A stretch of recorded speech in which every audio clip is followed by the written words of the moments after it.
The Surface Pro 6 just turned 1. Let's take a look at it again.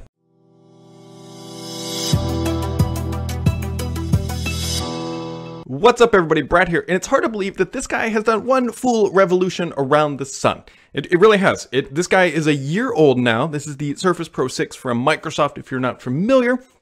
And I've been using it off and on for the better part of a year.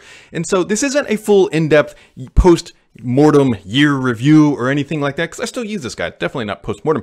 But this is just more of a, hey, what has worked and what hasn't worked, and what honestly you should know about the Surface Pro 6 if you're thinking about picking one up, because I suspect that they are going to be on sale this holiday shopping season, especially Black Friday, not because it's black, but Black Friday here in the United States, and they're just clearing inventory because the Surface Pro 7, which we'll talk about here in a minute, was just announced. So after using this guy for a year, one of my primary concerns during the initial review was, how is this material going to hold up? Because if you remember, the first version, the Surface RT and the Surface Pro 1, had the same color, but it scratched. If you just touched it, it felt like your fingers were sandpaper, and it just ripped the whole thing up, and it looked pretty bad, to be honest. But this guy has held up pretty well. Now, full transparency, I do tend to baby my hardware a bit, but you can see that the fingerprints are obviously very noticeable. That is one downside, but a quick microfiber cloth will clean that up. But there's not any major scratches. Now, if you take your keys to it and you key it, you are going to absolutely scratch right through that. You can't really tell, but up here there are some deeper scratches,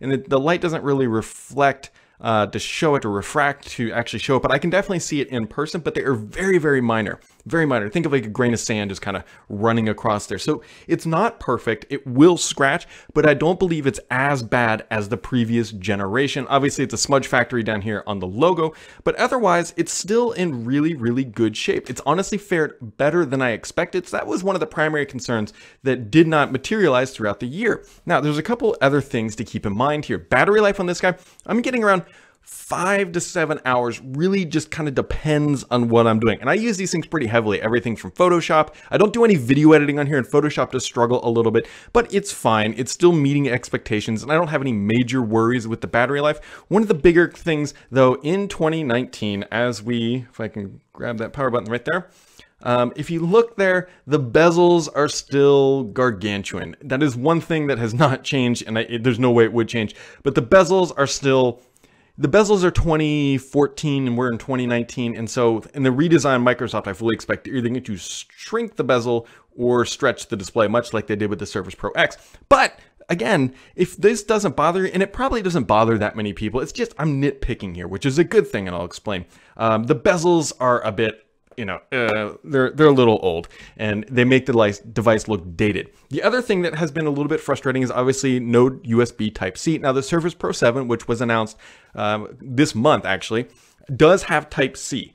That being said, if you can find a good deal on the Surface Pro 6, I'm talking like $500-600 for a higher SKU version on sale this holiday season, I think it is honestly worth grabbing a Pro 6 over a Pro 7. While the lack of USB Type-C is disappointing, you're still getting a quad-core processor inside, which is a good performing chip. Yes, you'll lose a little bit of performance on versus the Surface Pro 7, but I think the Surface Pro 6 has the potential, I should say, to offer incredible value, especially because the Surface Pro 7 looks basically the same. You really can't tell the difference unless you're nitpicking about the USB Type-C. Otherwise, it's going to be a good machine. So over time, throughout the year, I've been quite happy with this. I think Microsoft has done a good job. I think they finally have maximized their value out of this form factor.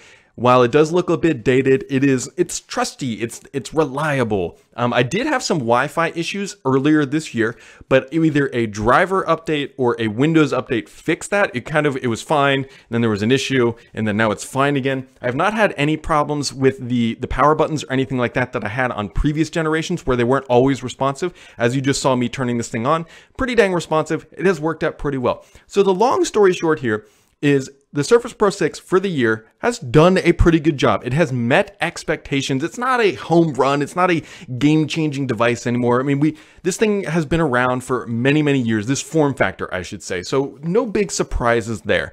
But at the end of the day, it has been a good, solid, and reliable machine. And to be honest, that is the most important thing. The lack of USB-C, while disappointing, didn't ruin my day, didn't make anything harder. I just had to know that going forward for when I was taking devices and phones with me, that I needed the adapter or just to take a different device.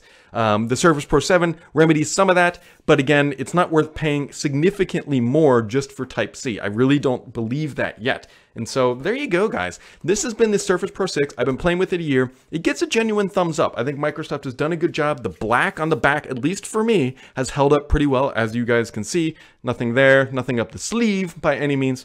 But overall, Surface Pro 6, it's a good buy. And if you can find one at a good price this holiday season, I think you'll be quite happy with it as long as you know what you're getting yourself into.